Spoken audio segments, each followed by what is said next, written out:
Yeah, welcome, guys. It's Fight Talk Live. It's Danny Glover. It's October Red. It's Base the Kid. You know where it is. How you doing tonight, guys?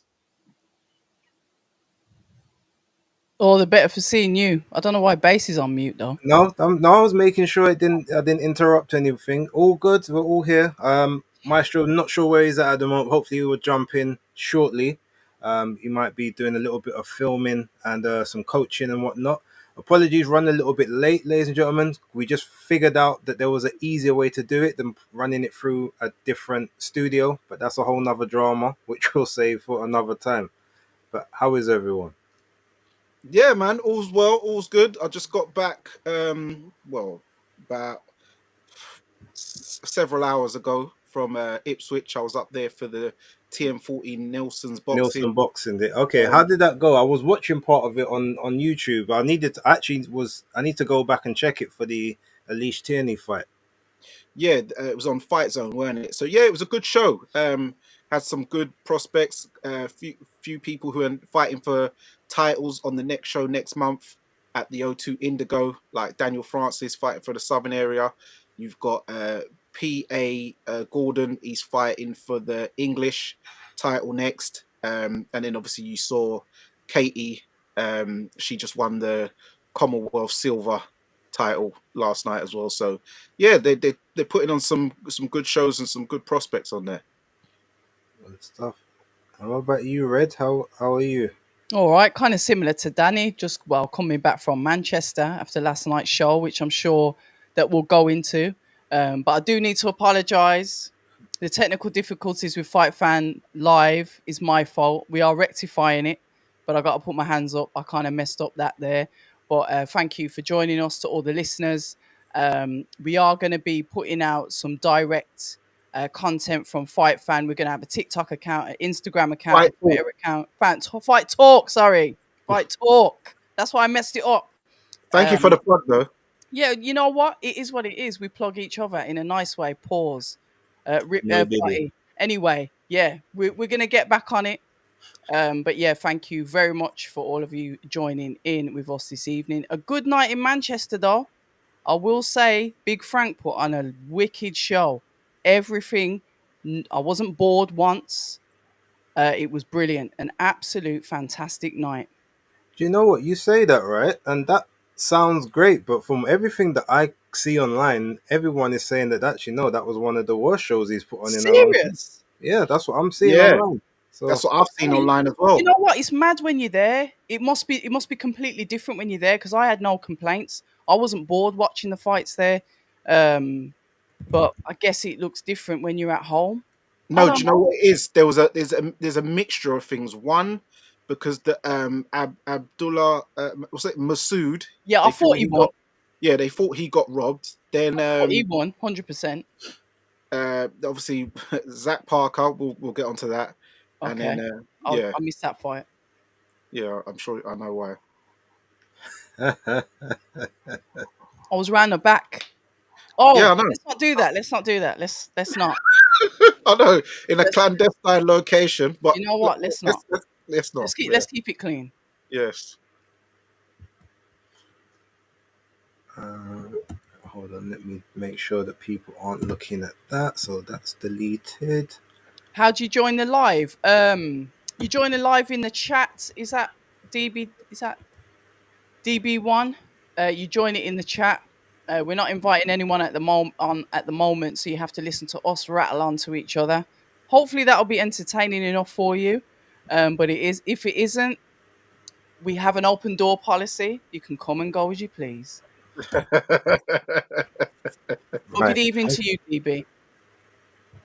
Okay, so hopefully So that yeah, should so work in. where should we start then? We should Wherever you start want to at start, Danny. well, I think we should start on Friday. First, we should start at the the GBM Sports. I mean, look, Um, I'll be honest with you. I would basically breeze through that stuff because I don't really think much yeah, we're people. breezing through it. I I, remember it's I only one watched fight to Shakan. cover it. Obviously, I watched Shakan's fight for obvious reasons. Hmm. Yeah, that's the only one I watched on the card as well. So that's it'll just be that one, and that was and really it was a quick fight. Obviously very surprising during. I'll go first. It's very surprising during fight week to learn of you know, Santos, well, a few things. Santos first being pulled by the French board brain scan. because he had a failed brain scan and a brain bleed and was unfit to box. Because the build up was looking good. Obviously, we know Daniel uh, Blender Santos from his fight with Joshua Boatsi, We do indeed. former soldier. You know, he woke up and he was crying his eyes out and stuff like that. So Of I course. thought, but he won. But he won the European title, and I thought, okay, this is going to be a good fight. So that fell through. Then I heard it was meant to be a Belgian guy, but then he couldn't get over here in time to weigh in. So then it ended up Okay. being a new opponent. And then during the week, Shakan Pitters, revealed the loss of his father, Colin Pitters, who was a former boxer. Went points with guys like Richie Woodall back in the day and stuff like that. So yeah, and the stuff he's been going through with his family because it's not the first. No. His sister a few years ago as well.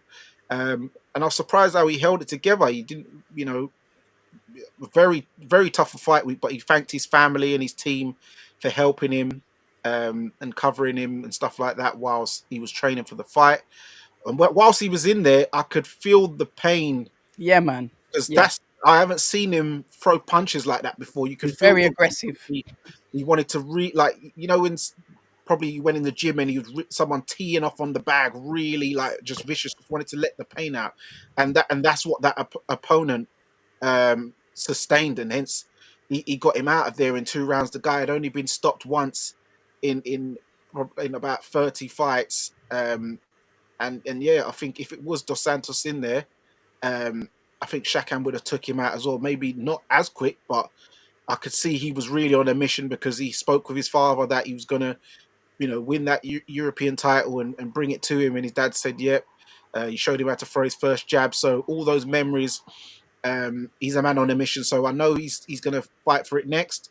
And is he as if he's got big you know big aspirations. So yeah, well done to Shakan and yeah, kudos and condolences to the family and all the loved ones of friends and family.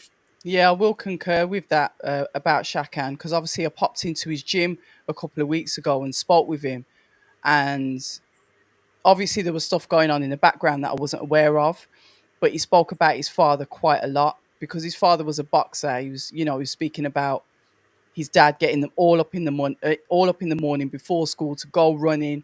That regimented kind of attitude. His father was a key part of his life, and Shakan talks about football was potentially his career, and that fell through. And then he wanted to become a boxer. It was his older brother Anwar Pitters that was, the boxer, the one that was supposed to like follow in the boxing footsteps, and he was in the army, a good, boxer in the army. And Shakan was determined he was going to do it. His dad was saying, "Oh, Anwar's the boxer," and Shakan's like, "No, I can do it as well." And Shakan won a few fights, and his dad was like, "You know what? You're actually quite good." And it was speaking to him, listening to that relationship that he had with his father. In hindsight, now it's more touching because obviously there's a massive significance behind what he was saying. But even at the time, it was heartwarming listening to it because you see how close he was to his father. So unfortunately, losing his dad and having to still, train. He didn't stop his training. He kept, I spoke to his personal trainer that does his strength and conditioning. He still carried on with it, totally focused, totally determined because his dad says, "Go and get the title." The beautiful regalia that he had in memory of his father. And like you said, Danny, just went out there with Vim and took the geezer out. But even when he won, you could see the pain in his eyes because it's like I've won, but there was pain there, and it was quite sad, to see that emotion from him. But he's gonna go on to do great things. He's one of the kindest people that I've ever met. Even when I first started out, he suggested that I can sponsor you, I can help you. Very, very kind gentleman, lovely guy. That Danny, I know he's been in with your cousin. He's also been in with Dan Aziz. He's been in with the British guys, and I just wish him nothing but the best because he's a genuine soul. And I'm not just saying that because his dad has passed on. I'm saying that because that's who he is. So shout out to Shakan Pitters. Shout out to all of the fighters at Eastside Gym. All of the work that they've put in there with him. They've had him from basically get go. And we wish him all the best for his future. And he is fighting for the EBU. I think it's in March now. Maybe March the 8th, March the 7th. He will be fighting for that belt with a new opponent. So yeah, respect to Shakan Pitters. Yeah, no, look, I will echo those sentiments.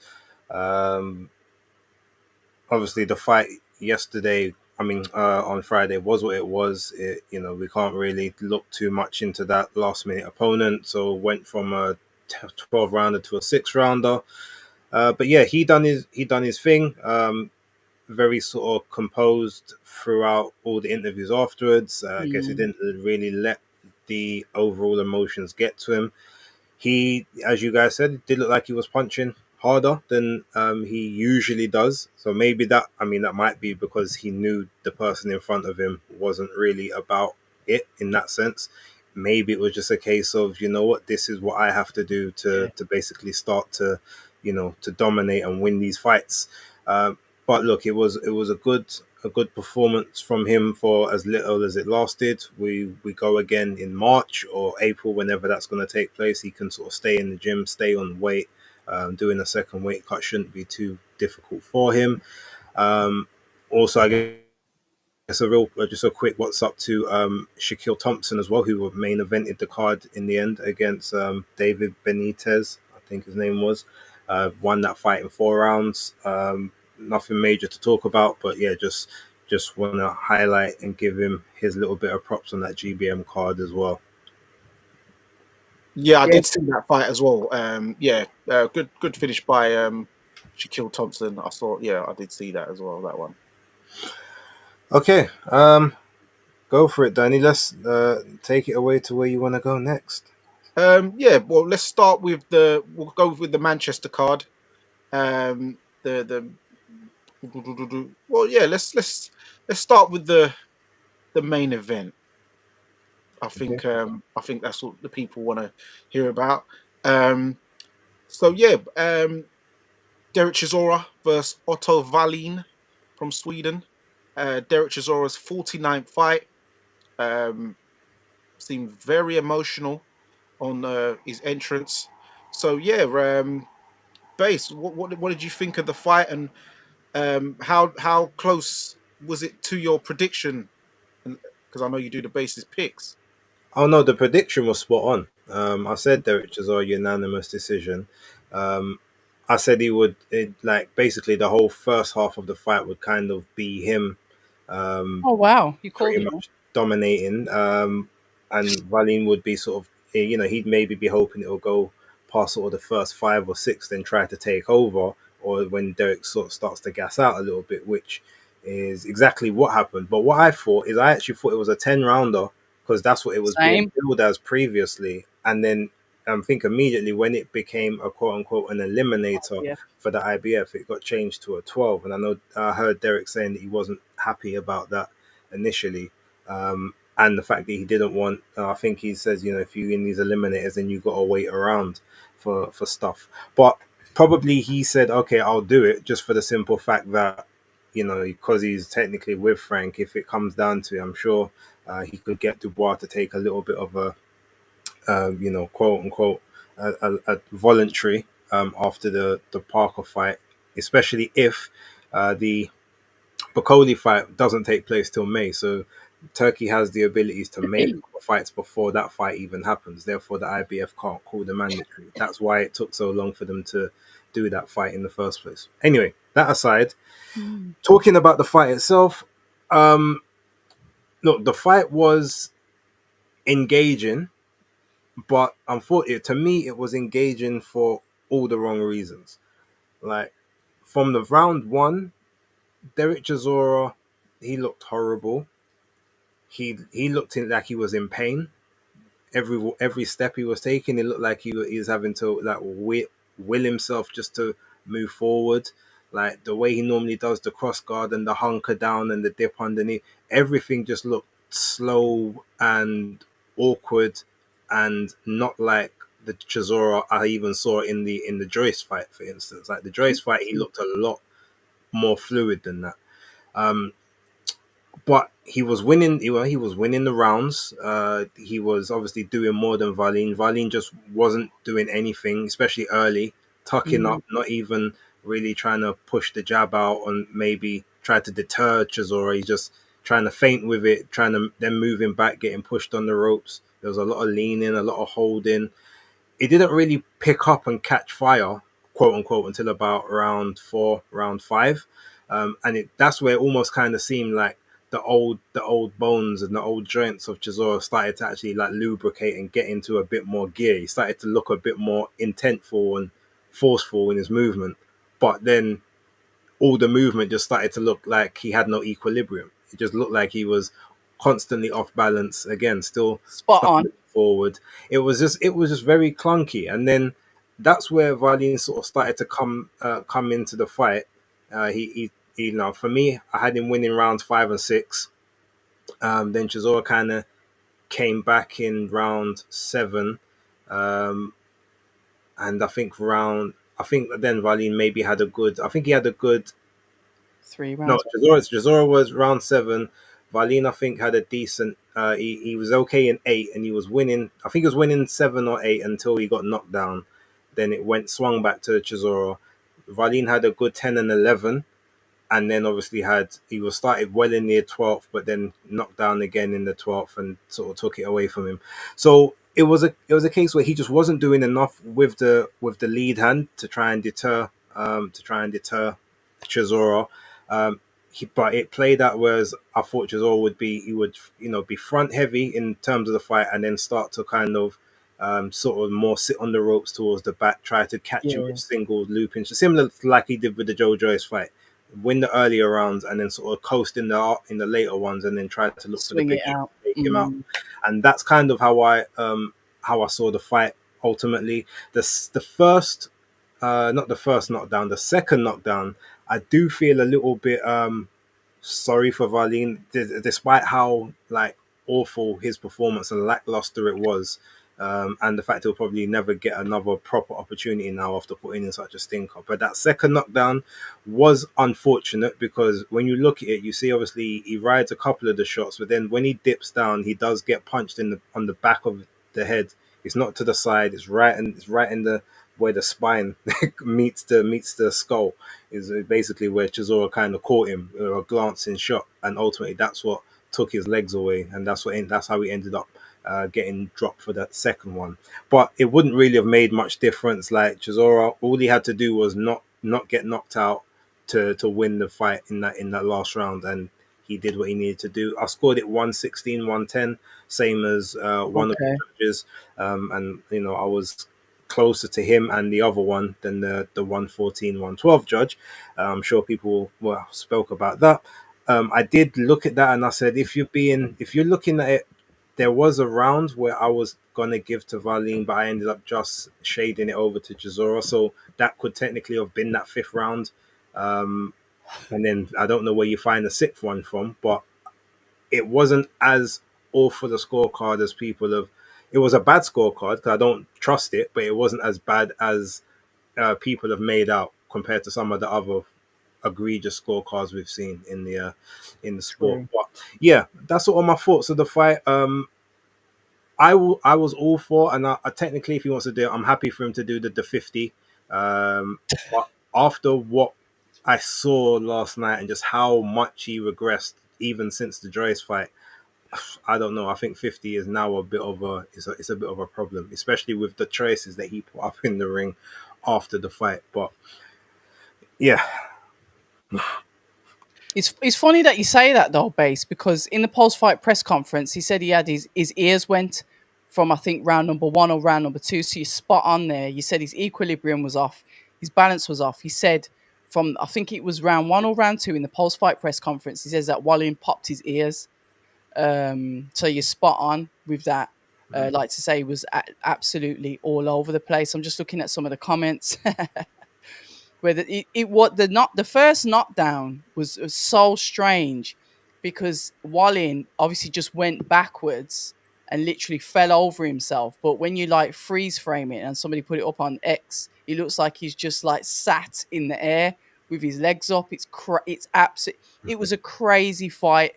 There was a lot of backwards and forwards base. I can't really disagree with anything that you've said, except for Wallin just looked like he didn't want to. He just looked like he didn't want to be there, like he didn't want to engage. From ringside, it looked like Derek had hurt his or popped his nose early. Not that there was any blood, but you could see that Wallin kept on like breathing weird, or like he was trying to sniff through his nose to see if his nose was okay. So we know that he had that injury from when he fought Anthony Joshua. Has that filtered through to this? So, but I thought it was a good fight. Derek once again showed heart. No, he's not the most tidiest of fighters. He's not that compact, complete, beautiful boxer with that mixed in professional and amateur style. We're never going to get that from Derek. But I think he did a really good job. Maestro's in the chat. Maestro, where don't you want to jump in? He did a really good job with what he had and his face. I think he was cut in 3 places. I thought it was 1, but it was actually 3 places that he was actually cut in. There was a lot of emotion, like you said, leading into the fight. 49 fights, yeah, he's going to go to 50, but he's adamant that he's not going to go past 50. He's like, this is it now. 50 is the last fight, and that's it. I'm walking away. But now he's implying that he wants it to be at Tottenham. He wants to be at home. He wants to fight at home with the British public. And shout out to Derek Chisora because he bought all the media. What's it, Five Guys burgers, those big burgers that you get from Five Guys. There must have been about 100 burgers that he gave to everybody at the end of the night when we didn't even think he was going to turn up for the post-fight press conference, but he did. Entertaining fighter. You can't deny what he's done for British boxing. He's definitely one of the characters that we won't forget. And it just goes to show you don't have to have that perfect winning record. You don't even need to be a world title holder to get the credit, you know, when it comes to British boxing. Because when we fall in love with you as a fighter, we'll back you to the very end. And you saw that with the crowd. The crowd was electric for him.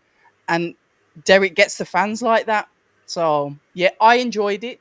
Yeah, was it tidy? Was it neat? Was it compact? Was it the best British boxing match or world title eliminator match that I've watched? No. But was it entertaining? Yeah. I think, yeah, like I said, I when I say it wasn't it's kind of horrible to watch in that sense. It was one of those ones to me where even though it just wasn't a good fight, but it was an engaging fight, and it was engaging just because we know that this is like almost the last part, so you kind of put your investment in there just There's for an that emotional fact. connection. Yeah, I agree. and I think that's basically what it traded off. Because had this not have been quote unquote the last dance in the UK, True. no one would be saying, "Oh, great performance by Chisora, he pulled it out of the bag." I think they'd be saying, "Oh, this was a shit fight. Like he can barely move. The other guy can't. The other guy's not throwing any punches.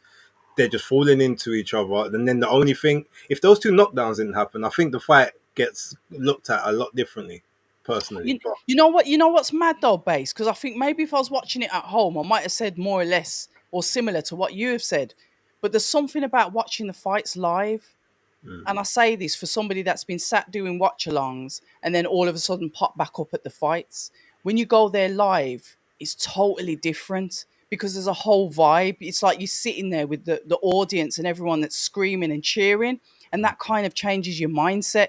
So where you like at home, you're looking at maybe the technicalities and you can hear the audience in the background. You're actually there with it, and it just intensifies absolutely everything. So I actually would encourage British fans, if they can, even if it's the cheap seats, whatever it is, right at the back, right at the top, try and go and watch the matches live. It's completely different from the TV. Not that I'm doing a sales pitch, but there's a honestly, there's a massive difference. Miss Queensbury over there. Like... No, but this is Queen Watch Along. This is Queen Watch Along. Do you know what I mean? I'm always at home. I thought maybe you was doing an advertisement because I saw Ade in his stories talking about they need to bring out possibly a season ticket for boxing because he's saying with Frank Queensbury going over to the Zone that it might become too expensive for people to choose between what week they want to go, like i.e. yesterday. You know what? That's not a bad idea. Yeah, Imagine that though, if you could buy a DAZN season ticket, so then you can go to whatever. That means you're open to different platforms.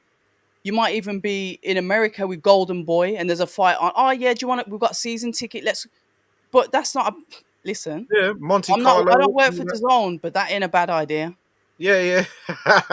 But yeah, but my thoughts on the fight, I thought that the fight was actually quite entertaining. And yes, the knockdowns did help, but also Chisora was bringing the fight, and it was many times where, well, quite a few times where he was volleying shots. Like there was a point where there was about 23 unanswered hooks. Bro, A lot of it started to the body, and then he just started wailing to the head. Where you could see the waiting. referee looking in a bit because it's like, whoa, it's taking a lot of hits there. Yeah, So Chisora was bringing it. Yeah, at the first couple of rounds, mechanically, I don't know if he needed to. They needed to do proper like stretches in the back, old school PE, like swing your arms in a circle, forwards and backwards. windmilling. Yeah, forwards and backwards, and then hands out, and then do that in circles because his shoulders was not moving. His shoulders were stiff as I don't know. They were stiff, boy. Because I could see when he was trying to throw them hooks at first in the first couple of rounds, he looked clumsy. His shoulders weren't hooking properly. He was off balance. Obviously, his Yeah, balance has been a bit off anyway for the last couple of years. You can see him when he's walking. He's walking old, but he's taken a lot of shots. He's 41 years old now. yeah. He turned pro at what 23 years old. Because I remember when he was even in the amateurs, and he was boxing technically on like my undercards in the amateurs. So he's been fighting a very long time. And as a heavyweight, I remember he knocked out my friend Marvin in the national novices. So yeah, man, Chisora, big up Chisora. I remember I even done, because might as well talk about a little history with Chisora since it is coming to the closing of his Yeah. career. I remember I've done doors with Chisora, like What? working as a bouncer. Yeah, him, and I've done bouncing with Dillian White as well on doors. So yeah, and then to see them both go on and make such a success of their careers, it's just great to see and a testament. Do you know what I mean? It's not about where you start; it's about where you finish. And yeah, man, Chisora, he brought the fight. Otto Wallin, he was threatening with the jab. When Chisora would go back to the corner, he was threatening in there, touch, touch, touch. And then he wouldn't let his hand go. Like it's like, why are you petting for? I think maybe he might be a bit gun shy because he's got stopped by Anthony Joshua. I know he's never been on the floor before, Wallin, until last night, and he ended up there twice. But it seems like, yeah, maybe he's a bit gun shy now because he got stopped, and he maybe don't like. And from what I've heard, some people have said that surprisingly, Chisora's the hardest puncher they've been in with. A few boxers, even Serious. though quite a few boxers have said that, and they're talking about they've been hit by the likes of AJ and Dillian White and stuff, and they're saying Chisora's punched them the hardest. So sometimes, but when you do go through people's resumes, there's a lot of fighters that will say a certain somebody was the hardest puncher, yet on BoxRec paper, you wouldn't necessarily think that. I.e., Carl Froch said that Robin Reed was the hardest he's been hit before. Okay. Lennox Lewis says Shannon Briggs was the hardest punch he's ever taken. Well, that was surprising. Yeah, because he had him running across the ring. But but the thing is, what it is about the hardest punch, and sorry to jump in, like I think a lot of them said that, I think mechanically, because the way Chisora throws his punches, he throws his entire body into every shot. Whereas a lot of them, it's the hip, it's the arm, it's the shoulder straight in. But Chisora is everything. So even though he's not big enough, it doesn't really get the knockout. The punches themselves are a lot heavier because there's a lot more weight behind each individual punch. Agreed. So, yeah, no, agreed. And because the way he throws it, it's like a street fight punch, almost, because it's when you're on road and and a civilian really just lamps you. So you can imagine him. Oh my God, I would not want to be in a dust out of him because he's putting everything in. So yeah, well that maybe that Uber boy, he knew. Don't just allow it. Just pick up your 5 guys, deliver it, and just head to the next. Does this sound a bit crazy though, guys? I know, like I said, he's not been a world champion. I think, did he win the Commonwealth?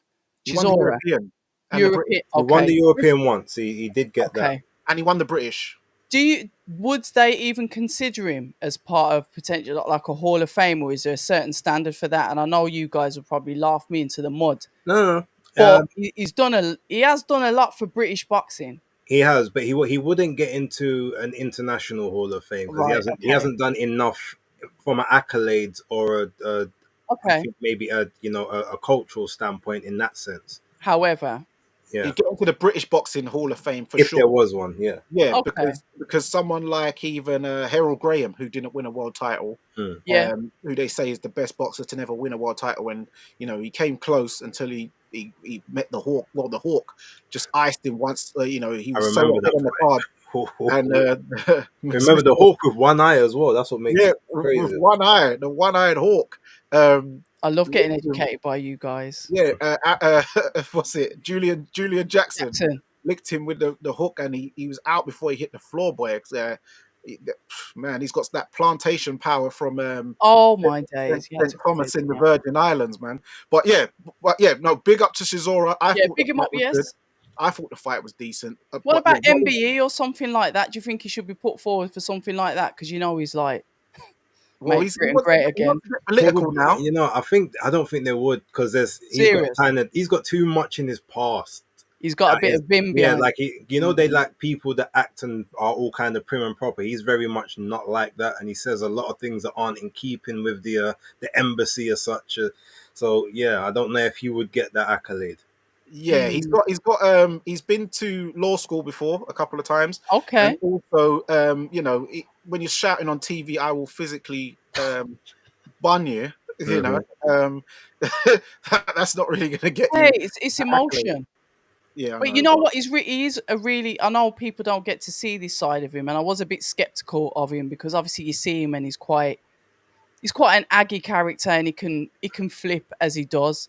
But literally, like sitting down speaking with him, he's somebody that's like pulled me to one side and given me like business advice, like offered like to help and like push me in a like certain direction for my brand. So I guess that's kind of the side that the public doesn't see of Derek.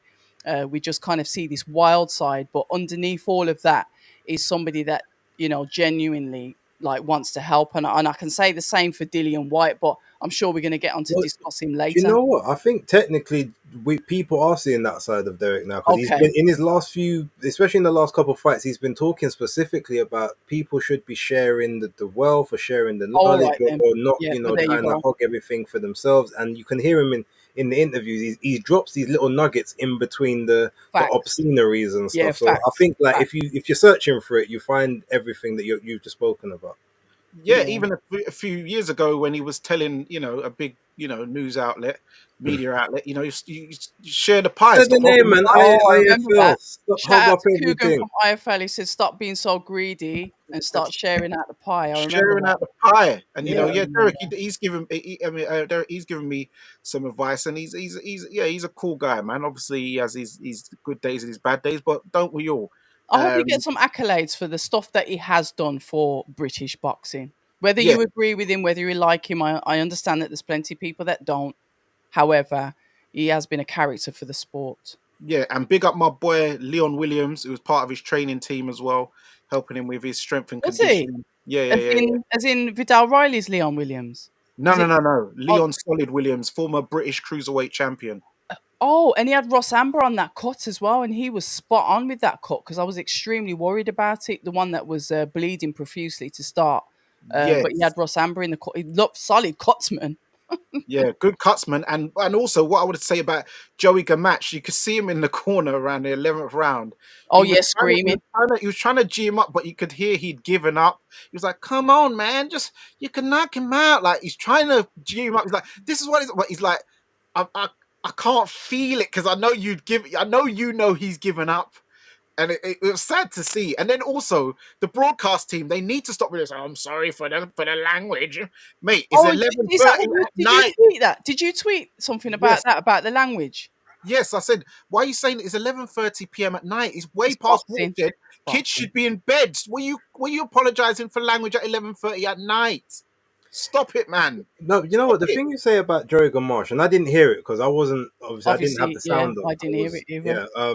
But the thing is, if he was saying that, he should actually because in rounds 10 and 11, those were some of Wallin's best rounds in the fight. Like he actually looked like Derek was the one in the retreat in survival mode almost. If he had a stepped on the gas, tried to throw that jab out a bit more, he could have probably done something in those rounds. So maybe when you're saying, look, like, go for it, you can knock him out. He's like, well, you ain't gonna win on points, but this is your opportunity. So If Yeah, you he see, to tried. be fair, if you see, just said a good comment there, is for the advertisers that most likely that they'll apologise because you know, essentially sponsorships, etc., corporate industries. I understand that. Oh, fair enough. But I just think it's unnecessary at 11:30 at night. Uh, But yeah, we've, we've anything got else on the fight? I was literally, I was Joshua. about It's to my message him, fault. but yeah. Joshua, it's my fault. I kind of like messed up the channel accidentally, but don't worry, it's going to be back in It full will be effect back. Yes. next weekend. So, guys, Fight Talk Live will be relaunching, and it's all my fault because I messed it up next But week. So you just keep will. an eye out for it and then resubscribe. That's what you got to do. But Joshua, it's my fault. 2025 is a year of accountability. I love to see it. It's finally after took you how long? What 40 plus years, but now we're being accountable. Bro, let's not do this because Danny's already got the pages list to rinse me this evening. I don't know how much more I can take tonight. I'm a Oh, strong girl, you know, but I don't know. Danny must get the most hate for that Yankee axe. I told you to stop doing it. You I don't can't listen. help it. I can't help it. Shout out to Tony. Good to see you, my guy. Do you know why I do it to them? Because they butcher the Jamaican accent so much. So I got to do something for them. Yeah, but Danny, two wrongs don't make a right. You know this. Danny A don't left no make care. a right. You know what I'm saying? Yeah, well, it made a right in me, but you Oh know, no, did he? No, did he? Oh, no, my surname, my surname. it's Yeah, but okay, you Danny. can't be We're telling these open. We're people that, open. man. It's 2025. Mm. We're okay with these things. Well, are we after what we saw with Jack Rafferty after the fight? I mean, Right. I don't know if we was ready No, for all of that. Boxing Beats and Rhymes put something up on Twitter, You but I did. didn't You was in the chat. You was in. He was full on like I didn't. Snogging. lipsing man in the Are changing you room. telling me the truth? They were Yes, snogging. They were yes. snogging. I lie, you tell Every me. man in that was I getting swear. full on planted for seconds. I was horrified. I'm like, Yeah, what is he this? went in for This the makes other. no He went in sense. for seconds. I saw that. Yeah, yes, it Really? was. It was not for. It was No, not. they actually. Yes, like Oh, full okay. on. Listen, it was X-rated. That one I get my knee excited. Yeah, no Did you get you excitement there. excited? Just shock. No, That was just shock. We never expect to see that. Okay, well, it's 2025, guys, and we are moving forward. Are we going to move down the list? Because I think we've given Chisora his, well-deserved accolades. and Fight so number 50. I don't care what anyone says. It has to be Dillian White for me. I don't care. I know somebody's put, if he fights Usyk again, he'll beat him. So shout out to whoever put that in the comments. That was further up. Mm-hmm. But me, it's the nostalgia with him and Dillian White. Maybe I need to just get over it and move on. But guys, No, what you you know saying? what? Look, it's one of the options. But to me personally, I I was wrestling with it. Yes, I was like, okay, look. So you got Dillian White. You've potentially got Deontay Wilder if he comes back and does anything. Although I That's would, AJ, that is. I've That's been AJ picking, fight. I've been picking Chisora to beat Deontay Wilder for like the last 4 years, Mm-hmm. and everyone used to like crazy. You man, you're crazy. You etc. etc. All of a sudden, after 2023, now everyone else, that could be the fight for Derek. So I'm like, okay, cool. So you lot late to the party, but it's fine. So there's him. There is White. Yeah. There's the possible Ngannou thing, which they've been talking about, especially if it's the fight in Africa. But to me, I said this based on the current landscape. I think he should go for Kubrat Pulev next. He should, because he's You 1-1 with reckon? Pulev. Yeah, Dillian White's beat him twice. If he wins that fight, okay, he got a win back, but he still lost the trilogy. He lost the trilogy to Tyson Fury. Joseph Parker, he's in a technical trilogy with. He would lose that one as well. He's 1-1 with Pulev. That's technically a trilogy that he can still win. Plus, he can get a version of a world title, even though it's not Version. it's not the full title, but they will promote it to high heaven that it's the WBA world title. Fair Chisora's enough. last title shot in his last ever fight. And Can this he is win what the I'm saying. title? Is it marketable like that, Yeah. base? You So think you could do that? they could Yes. deal with that. And he, Okay. he I play never on it. even thought of that. Again, it will be the regular, but to the people outside of the actual boxing world, they will look at it. They will just, oh, he's a world champion now. That's what they'll see. So all of that to me plays the best, and it's the most intrigue because it's a chance to get a trilogy actually won, to get that over the line, fight for another version of a title and potentially win it and win the world title in your last ever fight. Like that's that's sort of the stuff of Hollywood movies. They could they could put that narrative behind it. So that would be who I would choose. Okay. What about you, Danny? What do you think? Well, I wanted to see him fight, do his last fight in Zimbabwe in Africa. But it seems like Zimbabwe. he's not gonna. He wants to do a Tottenham thing. He's staying home, but he was born in Zimbabwe, so his home exactly. I know he's campaigning for the what's it reform, and he's wearing MAGA hats. I know this ain't a MAGA hat. It's Let's Go Champ, by the way. So yeah, he's getting really political. But I'd rather him just do the thing in Africa, a softer touch. I don't think he's interested. But yeah, but he's taking so many shots. It's just sometimes it does get hard to watch. Like it's gonna catch up with him later on in life, And it's Yeah, 100%. so I don't. That's why I don't. All this taking big shots of AJ and big shots of this person. I don't think it's necessary. Just maybe doing an Ngannou one in Africa. I think that's safe enough. Or if as a good point Base said, I didn't even think of that one. Pulev, you could do that in Yeah, Africa. that was like so random, but Yeah, the way he told it makes yeah, sense. yeah, take him to Africa because I know people was really pushing for Moses Itoma to get that Pulev one, so that way they Left, can right, yeah. scream that he beats Mike Tyson's record, even though he doesn't.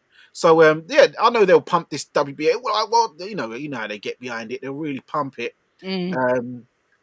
Yeah, so that sounds like a good idea. But either one, Ngannou or Pulev, and take it to Zimbabwe. Yeah, if he's just put in the comments there, and I know if he's watched the Seconds Out interview with Radio Raheem. If you haven't, guys, go and have a watch because it is a very interesting conversation that Radio Raheem has with him. Chisora wore a reform hat and complained about colonizers. He's been as finessing reform for the mullah. But go and watch the interview. It's very, very interesting because Radio Raheem actually questions why he does what he does and then further questions him on his answers. So I won't spoil it. Go and watch it. Seconds Out. Shout out to Radio Raheem. Yeah, I watched it. It was a very good interview. Very good interview. I'll check it out after this. Listen, yeah, it was one that I actually sat down and thought, interesting. Yeah, no, it was good. But yeah, so moving down the card. Moving down. Coleman? Yeah, that was what, Mr. Zach Parker? No, Nathan Heaney. Oh, Nathan Heaney. Yeah, I only saw the highlights of it because because remember I was at the show, the other show, the Nielsen's boxing fight was clashing a bit. So yeah, I saw the highlights and yeah, Nathan Heaney, the entrance, man, surely they're going to use some of those clips for some promo advertising for certain channels because it was like they was getting all the best camera shots of him. Like it was looking really good, like really good entrance, and the lighting was spot on. And the crowd was really behind it. And then yeah, he was throwing his jab out at first, and then all of a sudden I saw, because it was highlights, so I'm not sure how the whole fight went, but then I just saw the guy just start mashing him up, and he just got stopped. I'm like, oh, that's two now. That's not good, is it? I don't know if his punch resistance is going. I don't know if surely he's not the hunger's going because he looked in shape. He's always in shape. Yeah, so I don't know what happened there. Being in shape don't win your fights. Yeah, I know, but as I always say, there's built for show and there's built to go. Oh, Danny, you are hot tonight. I mean, look, we're not going to talk about Anthony Yard sitting ringside with Frank Warren. We're going to get to that, but anyway. No, but okay, that's funny. Just what's funny about them two sitting ringside. Obviously, Frank was sitting next to like straightforward, and then all of a sudden, the next time you see them together, no, Frank's moved Joe Joyce next to him instead, and he's on the other side. And I'm like, oh, that looks curious. Like that's not where you were seated before. Interesting.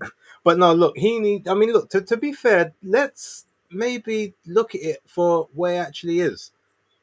Go And on. this is no disrespect and anything. Like cracking guy, interviewed him before. Like he's a really good guy. Hmm. He's obviously as an older guy now, but maybe the Denzel Bentley thing was a flattery to deceive. Like maybe that was literally the best it got. Because if you remember, before that, he was saying like, "Look, I would be happy if I won a British title." Yeah. Like he was, so he never really had designs on even getting past that level. That's how it came across.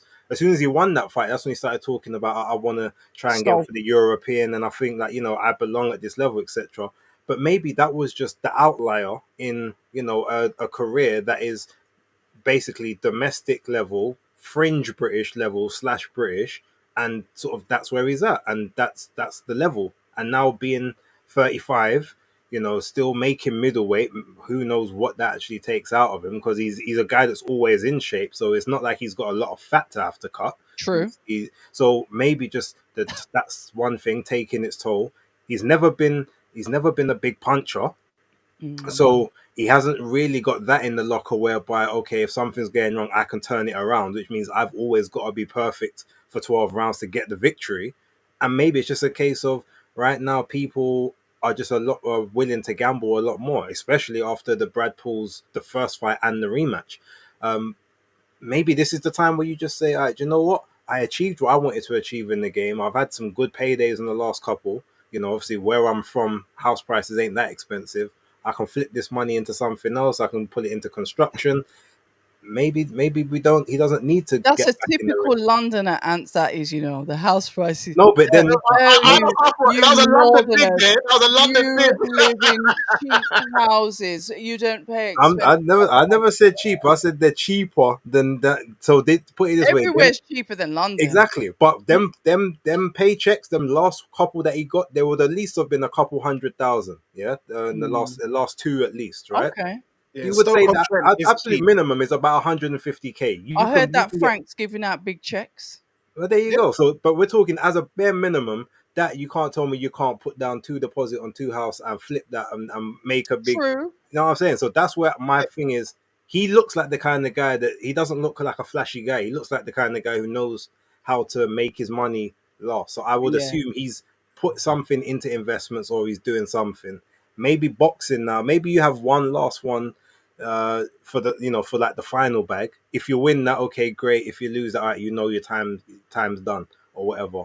But yeah, it just looks like maybe he's just not at the level that he was 2 years ago, and that's fine. He's Yeah. 35. He's turning 36. Like maybe he doesn't do it anymore. But I'll be interested to see what happens.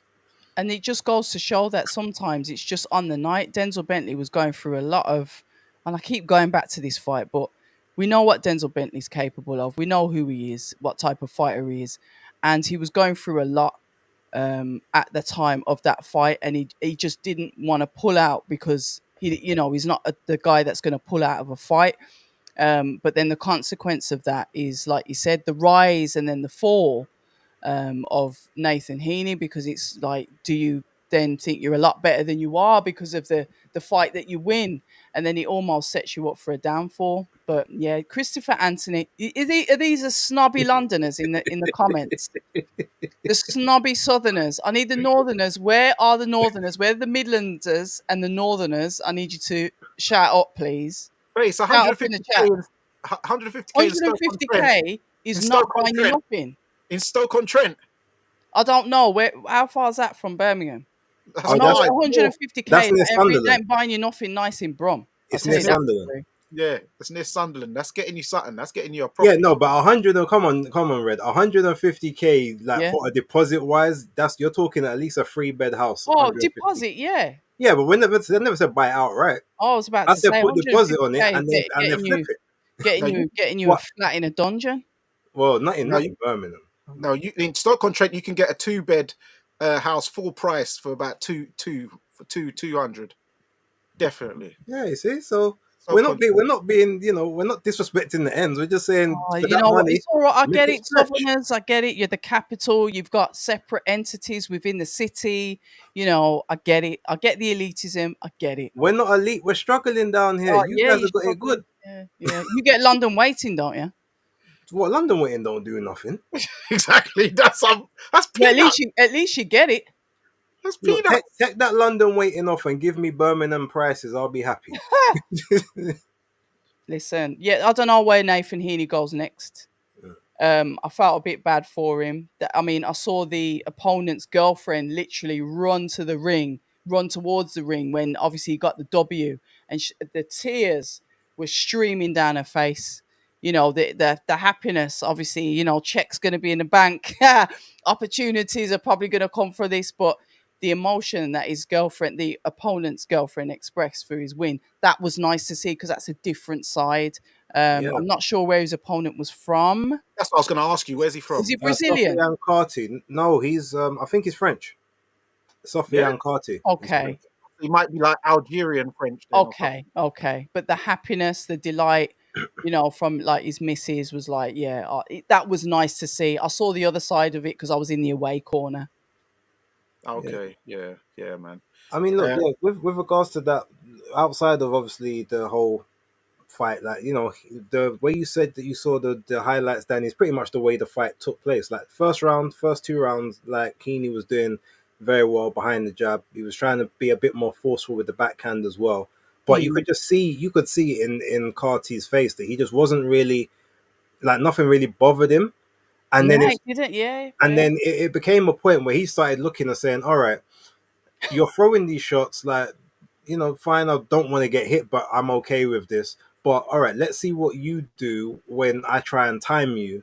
And he And was that's basically, he was missing a lot of the backhands. He was missing a lot of the power shots to start off with, but he was jabbing with oh, Heaney and he was beating him to the jab. yeah, And that's where Heaney was starting to get crumble. disturbed and frustrated, because Mm. obviously he's launching into the jab. He's getting hit with the jab as he's launching in. Yeah. That's what busted up the nose, and I saw the blood from the nose coming before everyone else did in that second round where it started, and they didn't. I know no one was Okay, I really didn't notice talking it in about it. round two. Yeah. No one was really talking about it until towards the end of round three when it started to stream down the mustache. But I noticed it from early, and as soon as the blood started coming out of his nose, that's when everything was starting to fall apart. And then when he realized that, Sofiane, who's not even a puncher himself, 7 KOs in 18 Oh fights. wow. But when he started to kind of let those shots go and they were catching, Heaney didn't really have the answer to it. Also, Mhm. another criminal thing that Heaney was doing, and obviously he must have thought, he did it against Brad Pauls in both fights, which cost him. He did it towards the end of the Denzel Bentley fight, which started to look like it was costing him. He was carrying his hands too low. His hands were always here, like in his chest. So it's It's like, no, open, you've got to, it's got to be at least one of them's got to be protecting quite there. something. Yeah, like they're both here. So when he's Mm. trying to jab and he's jabbing here, but this hand's down here, so Yeah. you're getting caught with a jab. You can't block anything. So yeah, look, fundamental errors on his part. Maybe that's just how he feels comfortable fighting, but it didn't work. But I wanna shout out Carty for the composure and for being able, for knowing when he had his guy hurt. And it's funny when he actually got the first knockdown, Mm. um, when he obviously, so you see, obviously he punches with Heaney again. So you like hook him with a hook or punch with a punch. You see the gum shield come out, and you see it drop, and then you see Heaney start to look. But as he's looking down for it, he gets caught right Oh, on the side, right just underneath the ear, right in the neck. gone, mate. And you can then see his in the slow motion, because you probably won't see this in the crowd, but you see the slow motion, his eyes, like, they widen, Oh and dear. then all of a sudden there's the delayed reaction, and then he starts to Drop. wobble around Yeah. after, and then Carty just sees him, he's after him, and the ref sees the gum shield, but he's like, well, I can't stop this now. And then, What do I choose?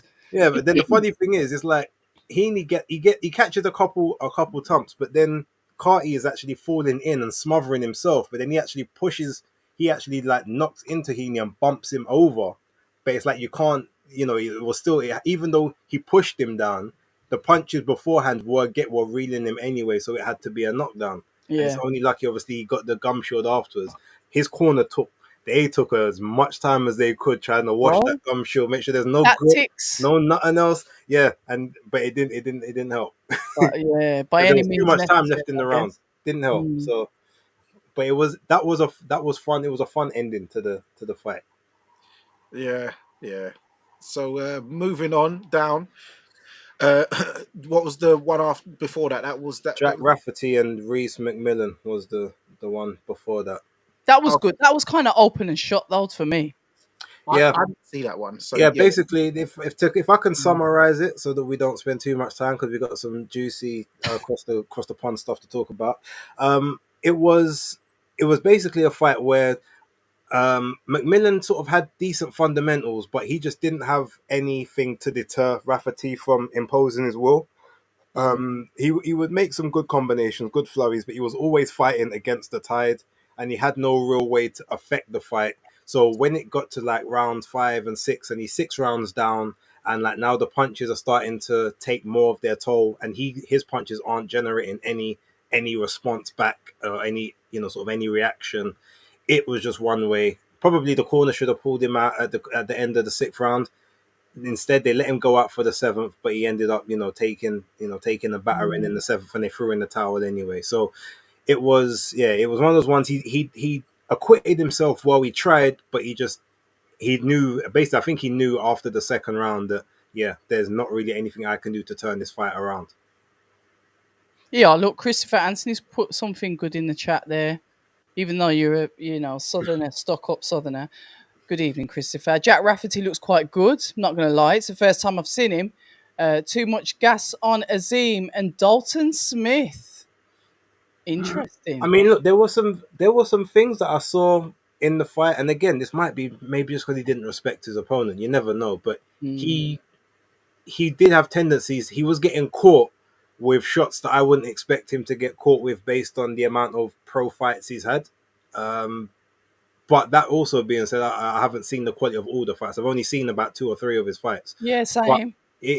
I thought that he would have been a bit more precise in those earlier in like the first 2 rounds. Obviously, he got into that groove, but he was always there to get counterpunched, well, which I was noticing. Part of that is obviously being aggressive and committing, so I get that. But there were shots he got hit with that I've not yet seen Azim or Dalton Smith get hit with at any level. So that's just why I say, okay, you might be towards the bottom run of that totem pole, but also if you bear in mind he's had double the amount of fights of both of those guys. So maybe that's where you see the cap and the ceiling plays out. But he might be one of those upper level British guys or them fringe European guys. That might be where his ceiling lies. I don't know. But he's a fun fighter to watch. So Yeah, definitely. give him that. Yeah, definitely. I think the Masood fight is that the Masood and Miller. Is it Miller? Well, put it this way, October. I think Zach Parker was the fight before that. Oh, sorry. What I will say is I saw bits and pieces of that fight, but from Rafferty, that's the only part of the show I started watching. So anything else, you're gonna have to talk about. Yeah, we'll move on from that. There's plenty of other things that are on the fly that we can talk about. I had the privilege of catching up with the lovely Dillian White. Wasn't really letting much go, as we've obviously heard some rumours. That was, I must say, first reported by Fight Fan TV. So shout out to Danny and the Fight Fan TV crew that put up potential announcements that's coming on Monday. Major press conference. Obviously, I don't know anything about that. We'll just have to wait and see while Guan. But Dillian White was there. He was with Joel Joyce. Interesting. And I spoke to a young light heavyweight that signed, I think, with Frank Warren, and he's been appearing on some of the Box Nation shows. Elliot Elimasi, make sure I pronounce his name right. That was a good conversation as well. So yeah, I was kind of like in and out for the rest of the fight. So I was trying to get some work done round the back. So there was a couple of fights that I missed. Okay. Don't choke, Danny. Just doing what I do. You're making it too easy, October. Please. No, I'm not. I'm just. Carry on. Carry on. There's plenty of other things. Carry on. The Carry on. thumbnails base. Rescue me. What else is on the thumbnails? Because I'm not letting Danny bury me tonight. Okay, well, look, let's talk about obviously the big news of the week. It was on, then it was off, then it's on with more details. So we're Mm. looking at we've got Canelo Alvarez officially with Riyadh season now signed the 4-fight deal. Yep. First of which will take place in May. And it will be in the Kingdom of Riyadh, with only one of those fights being outside the kingdom, the one in September. Then the following 2 fights will be back in Riyadh season. Um, right at the last minute, when everyone believed that Canelo versus Jake Paul would be taking place in Imagine. May instead, and then obviously he would start his Riyadh deal after that. Then we got reports that maybe Turkey Al Sheikh was not happy at having this Jake Paul He foolish hates that fight stuff. and this YouTube Yep. fight instead of the big fight of the year, etc. And yeah, ultimately, it looks as if Canelo played the blinder. He said, "Well, look, they're gonna pay me this over here. Like, what do you want to do for me? What can you give me?" But it's interesting. There was an interview where Turkey did say that he didn't match the offer that Jake Paul provided, or that Okay. Netflix provided for Canelo. But clearly, it looks as if maybe the overall package of the 4 fights was a lot Will more pleasing succeed it. Yeah. to Canelo as a whole. And I mean, look again. It was a bit of a master stroke. It looks as if Canelo gets what he wants, because he also, I think it was something along the lines of, Canelo said he wanted pay-per-view, but Jake Paul was like, "Well, no, I've got the Netflix thing. They don't do pay-per-view. They don't need pay-per-view. They're going to give you all your money up front." And maybe that was a sticking point. There's a lot of he said, she said, back and forth at the minute. But yeah, it looks as if we're getting William Skull in May. What do you know about him, Bay? Sorry to interrupt, but look, I don't know anything about him. So can I've you seen a couple of enlighten his me, fights. please? So basically, I don't know how he got the mandatory for the IBF initially, but Okay. obviously he was undefeated. Yeah. Um, he's a Cuban fighter, not a Okay. big puncher, but he's like, obviously he's got, what, this is gonna sound so disrespectful, but I hope that you understand where I'm coming from when I say this. He doesn't look that good. He kind of has Solomon Dacus vibes. Oh Like, dear God, why? no, no, no, no, but no, but let me like, he doesn't necessarily look anything special, but it's clear that whatever he does is effective enough to win Keep him in fights. there. To keep Yeah. him in there. So he hasn't been at the level where maybe what he does is not good Okay. enough yet, so to speak. But he's a counter punch. He's a mover. Is he He a will. natural 168er? Yeah, he's a natural 168 guy. Okay. So he's, but he is the IBF champion. He's the one that Canelo dropped the belt. He won the vacant title Fair enough. against Vladimir. I think it was Vladimir Shishkin that he fought for the vacant title. So Yeah. now obviously he's got the belt. And Turkey's probably said, "Well, no, I would like you to fight him. Get a new." So we go back to undisputed, so Crawford can get opportunity to have an undisputed fight. Yeah. I mean, me personally, I maybe would have said you should tell Terence that he needs to fight him instead and bring a belt to the table. But you Okay. know, Yeah. Yeah. Yeah. but Terence isn't going to. Terence, he doesn't like he's going to fight again, which is a shame. It would have been nice for him to have a fight in the middle. I would have liked to have seen him fight Erislandy Lara Mm, at 160 and grab, to see if he can get that belt to, yeah. go up another weight class, get another belt, Yeah. then try go for the undisputed after that. To me, I thought that would have been the best course of action. But he wants to seal it out. But ultimately, if he can take the opportunity for all 4 belts, I guess that's what he's going to do. But yeah, look, Danny, what's your thoughts on obviously the whole thing with Turkey, Canelo, Jake Paul, obviously seething at the deception, I like and that. He hasn't I know tweeted though, has he? Has he um, tweeted about it? who Jake Paul. Yeah. Yeah, no, he's put up I think it's an Instagram video, but he roasted him for like a good minute. He talked about Serious. there's a bout agreement that Canelo signed after Canelo said, "Oh, I'll never fight, I ain't fighting no YouTubers." He's like, "Well, look, your signature's on this contract. You was ready to fight me."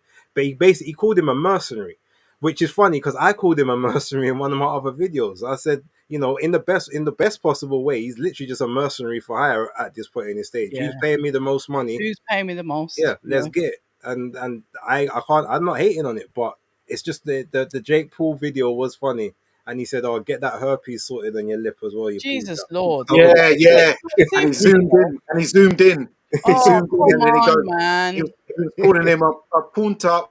The thing is, I actually learned what that word meant. not punta. Yeah, punta. When I Fruit is learned a that, what I sauce, meant. isn't it? Huh? No, Bitch. But Really? I learned that when I Okay. watched the film Death Warrant with the Sandman back in the day with Jean-Claude Van Damme, when the guy cornered him in the prison in the laundry section, and he had to mash up two of the brothers. But yeah, Where would you yeah, rather, a coleslaw on your lip or somewhere else? mate, I don't know. But listen, first of all, let's talk about yeah. Shout out to myself, busting the exclusive. Um, Make sure, guys, you check out October Red's interview with Elliot. Main event, Ellie Massey. Great interview. Um, Great interaction and chemistry. Enough skin in teeth. Yeah, they've talked about the light heavyweight division. Um, He was actually oh, quite interesting to speak to. yeah, he had a lot of, he's seen a lot of background of your videos. Yeah, so yeah, it was a very good interview. Guys, make sure you check it out. Yes, and let us know what you think in the comment section. Go into the comment section of the video and let everyone know. There's a new sheriff in town. For the so back to Canelo. Yeah, back to Um, Canelo. to Canelo, it's good Because that YouTube's he's. here forever. So why are you doing this? I don't know. I don't know. For a fight deal with Canelo, he is. I knew that it was a hoax when they said the Terence Crawford fight was off. But what it is, this is what happens when people want to be first too much. I knew because where else was Terence going to go? What else was Canelo really going to do in September and May? So I knew Crawford was going to be on one of them.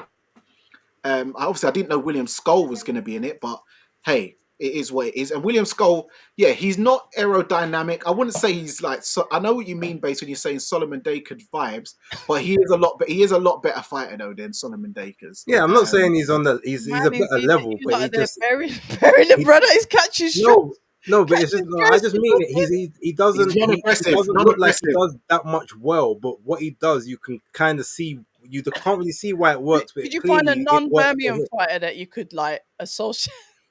Well, no, associate? because Solomon's just he's the perfect example Oh for wow, this, unfortunately. you lot are just disgusting. Wait, listen. I'm trying to find a non-aggressive Londoner. I'm trying to think of one. It'll Oh, get so to what me. you saying that from man from up north are weak?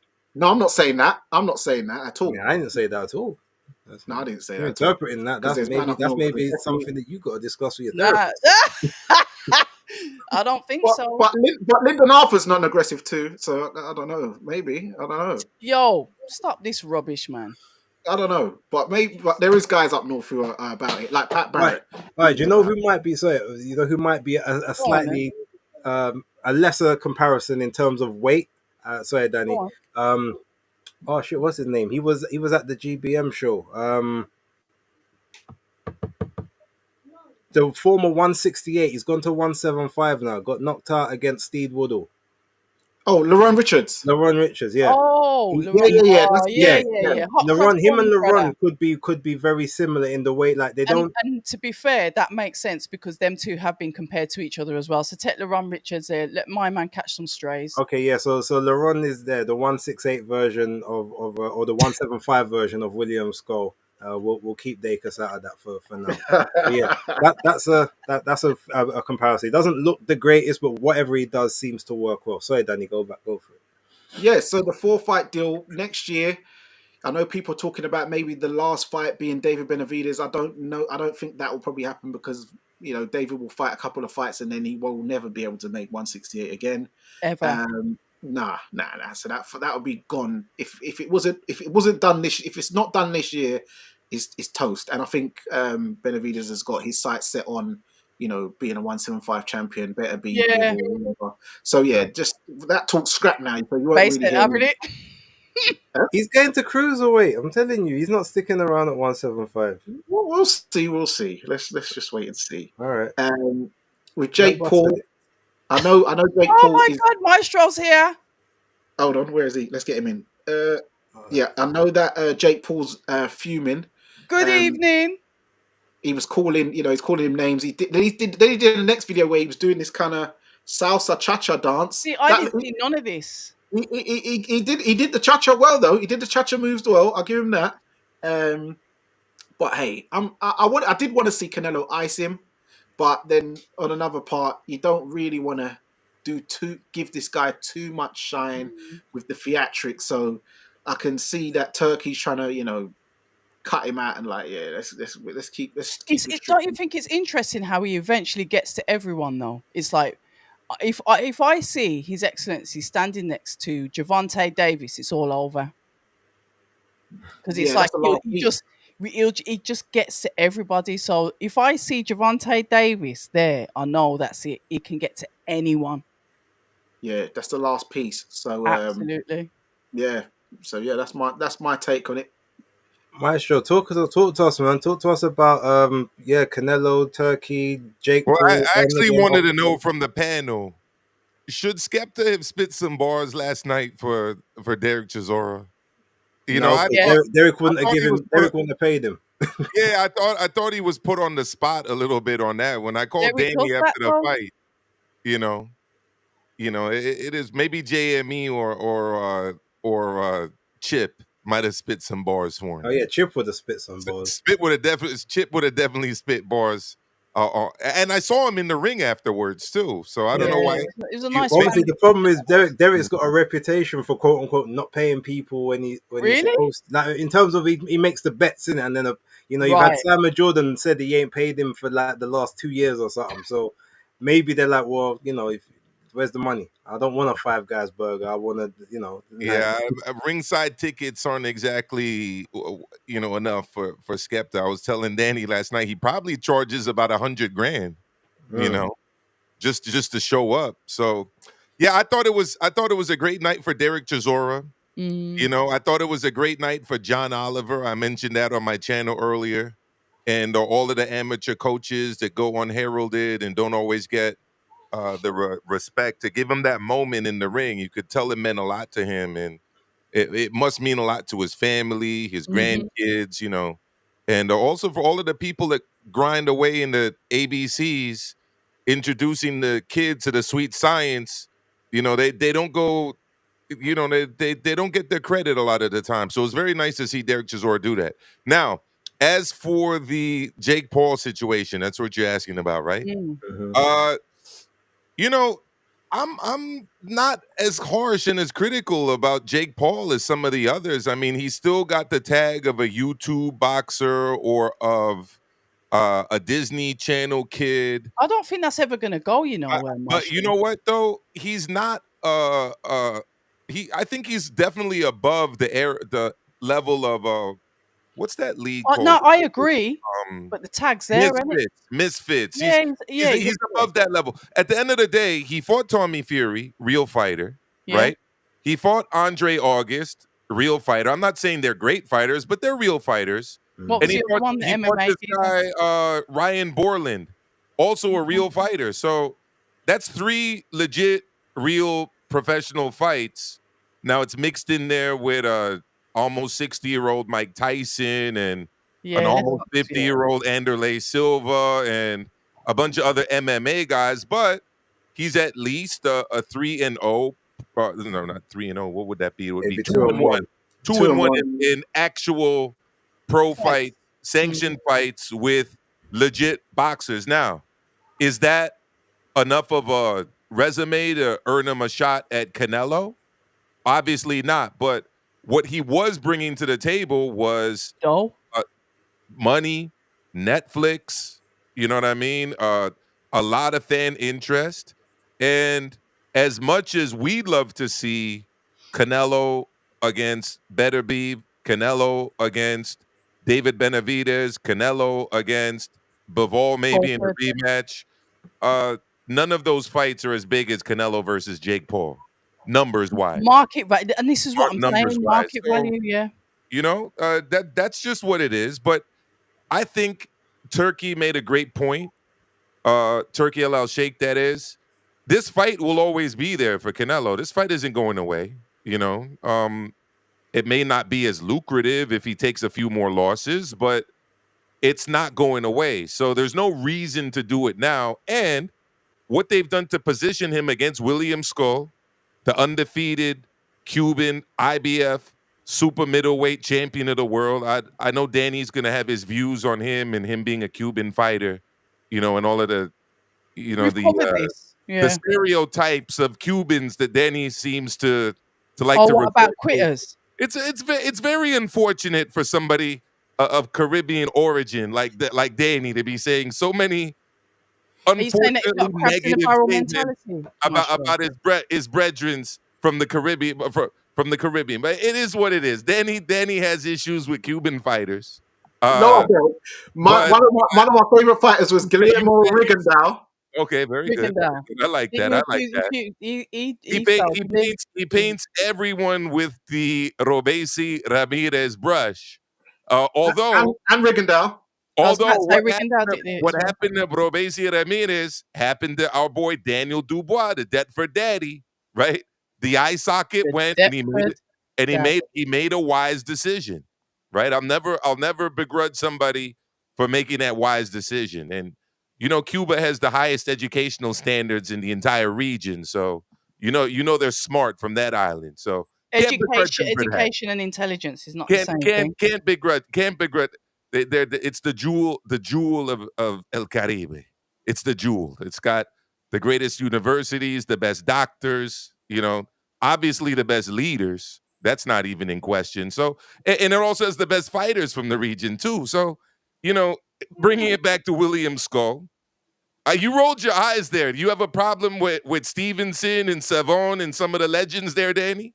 No, you said the best leaders. I don't know about that. We're not going to do leaders. We can do leaders. We can do Fidel. We're not doing leaders. No other island. We're not doing leaders. We can do Nanny of the Maroons. We can do Sam Shaw. We could talk about Jose Marti. We could talk about Maurice Bishop. You want to get in the history of the region? I'm here to do it. But at the end of the day, you got to give Cuba. Let's just ease back over to boxing. They had Maroons in Cuba too. They're called Cimarrones in Spanish. But they didn't have Nanny of the Maroons though. Okay, well, we'll see. We'll see about that. But that's another topic for another discussion. The fact is, Canelo's fighting William Skull. Yep. And they can market this as Canelo going for undisputed to allow Crawford to go for 3-division undisputed. So it's actually a beautiful chess move right there by Turki El Sheikh. Great chess move, and it sets up a really big fight with Crawford for all the belts minus the IBO title, which is held by yet another Cuban in the division. Great fighter. That's Iglesias. Oh yeah. Iglesias, the IBO 168 champion of the world right there. Fighting out of Germany, funny enough. So interesting. It is what it is. It's for 4 of the 5 belts plus the Ring Magazine belt. Yeah. Right. We are in the 5-belt era after all. And Canelo's doing his thing. William Skull's doing his thing. I gotta give them all credits. Minus the IBO title, of course. You guys laugh and roll your eyes, but Loma held it. Triple G held it. Dimitri Bivol, he did hold it. Better Beeb held it. And the greatest of all time, Lennox Lewis, proud holder of the IBO title. Not by itself. I keep telling you, it's a good accompaniment belt. You can't hold it solo and say it's anything special. It's an accompanying belt. Yeah, I mean, they said that about the WBO title too. Don't forget that. Yeah, until it got recognized. But why did it get recognized? It got recognized because of Oscar, right, taking the title from Felix Sturm and then getting unified by B-Hop. And then they voted it in to be a part of the. Yeah, well, I voted Lennox in. I voted the IBO title in. Okay, so Lyndon Arthur's a former world champion for you. Yeah, he is because Lennox was. And Prince Patel is a former is a current world champion. Well, I gotta give, if he held the title, Prince Patel, he's a former IBO world champion. Yes. And Chris Eubank Jr. Chris Eubank Jr. IBO world titleist. But IBO world titleist, but not a world titleist. So you put the IBO in front of it first. No, it's this accompanying Let me ask you again. this: was Herbie Hyde a world champion? Was Chris Eubank Sr. a world champion? Talk to me. Yeah, There you go. So but that's a little bit different. But why okay, is it? But the WBO wasn't recognized then, right? it wasn't just the WBO that they held. But all right, cool. No. Let's go Okay. on. Well, this is a topic for another day. Yeah, you know Topic for what, and that this is where I'll actually sit out and go in the chat because I don't. Yeah, I leave the belt talk to you. So Canelo with his excellency Yeah. chess move, he's brought another one in.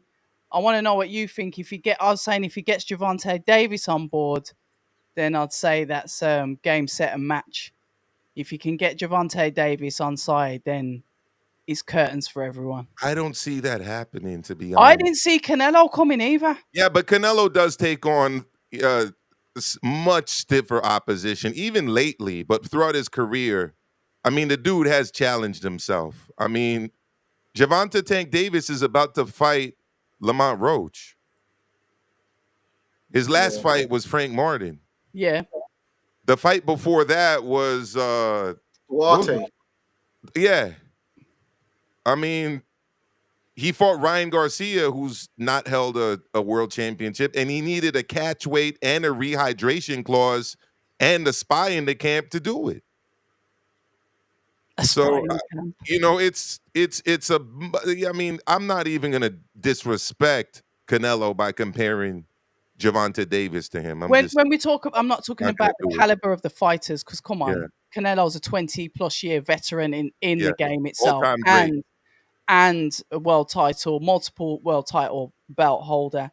But I'm talking about the rigidness that sometimes we have with the American fighters that don't want to, and quite rightly so, they have their reasons, do not want to join up and sign up with His Excellency to come over to that side to have fights under his sort of like promotional or paid umbrella. So that's what I'm looking at it like.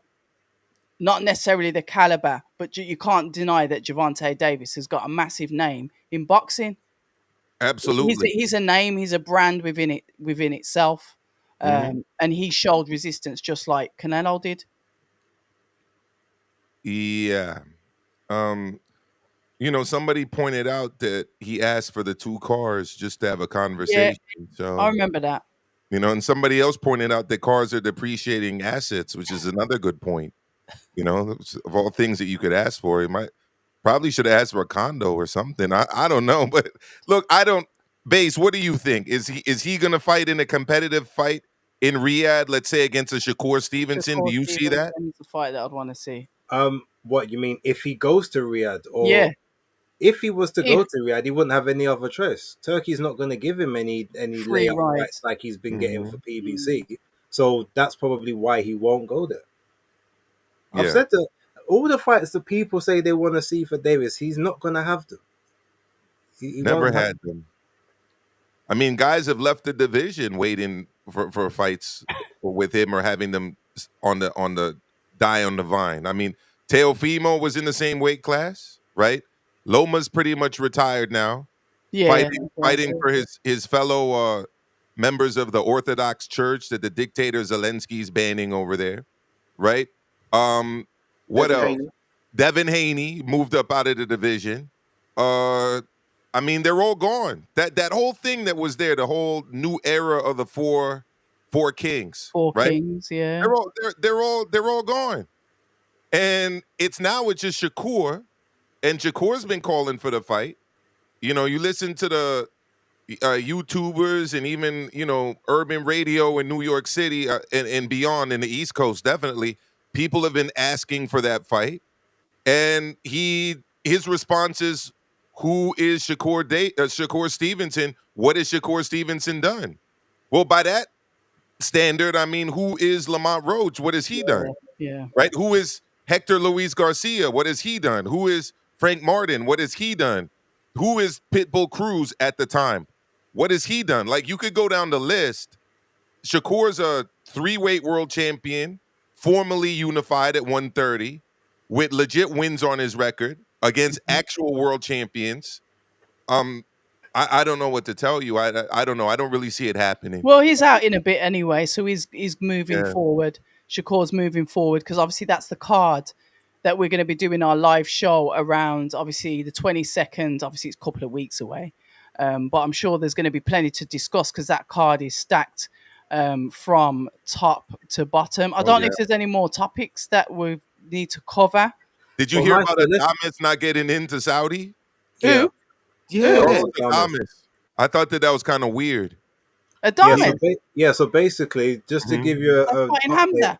Yeah, you tell it, Base. So what apparently the situation was, he wanted to go in 2 weeks before the flight. He said he wanted to get acclimatized. I get it. But his visa or something in their reading say that he can't enter the country until 9 days before the fight. So he wanted an extra 5 days to go get settled and acclimatized, and they say 9. And obviously he was initially complaining, saying, well, I'm here at the airport, they won't let me fly.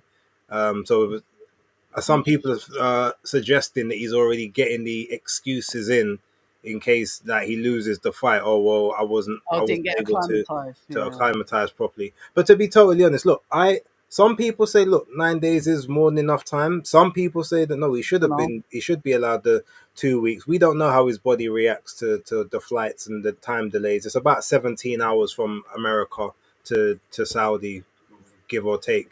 So, maybe they should have made a special dispensation. He's over there. I think he is over there now, or he will be over there this week.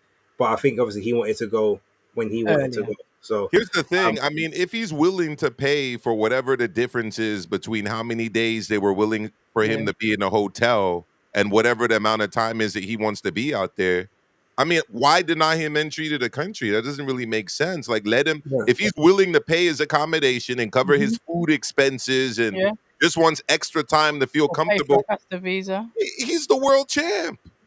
Yeah. You know what I mean? Like, the thing is, they could have done it because there's been many fighters who've gone out there for a month, 3 weeks, and 2 weeks. Yeah, and stuff 3 like weeks. that. We've seen that. Yeah. But let's remember, he is fighting the ambassador of Riyadh season, so he isn't going to get the most favorable of conditions.